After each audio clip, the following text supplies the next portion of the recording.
2025 সাল স্বাধীন ভারতের ৭৯তম স্বাধীনতা দিবস পালন করার জন্য এই পূর্ণ প্রভাতে আমরা মিলিত হই।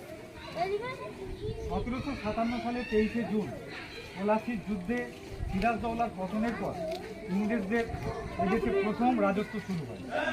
ধীরে ধীরে বণিকের মানদণ্ড রাজদণ্ড রূপে দেখা যায়। প্রায় ২০০ বছর ভারতের উপর অকথ্য অত্যাচারের পর দীর্ঘদিন ধরে বিপ্লবীদের আন্দোলনের ফলে, স্বাধীনতা সংগ্রামের ফলে এই কঠিন স্বাধীনতা আমরা অর্জন করেছি। এই স্বাধীনতা আমাদের যে কোনো মূল্যে অর্জন করা, যে কোনো মূল্যে রক্ষা করা আমাদের অত্যন্ত প্রয়োজন। স্বাধীনতা মানে স্ব-অধীনতা, অর্থাৎ আমরা নিজেই নিজের অধীন।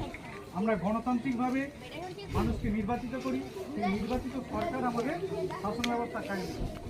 তাই গণতন্ত্র, স্বাধীনতা এগুলোর মূল্য আমরা যেন কোনোদিন না ভুলি। তাই আজকের দিনে যে সমস্ত শহীদ এই স্বাধীনতার জন্য প্রাণত্যাগ করেছিলেন, সেই শহীদদের উদ্দেশ্যে আমরা 1 মিনিট নীরবতা পালন করি। কথা বন্ধ করবো। স্টার্ট।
भाग्य विधाता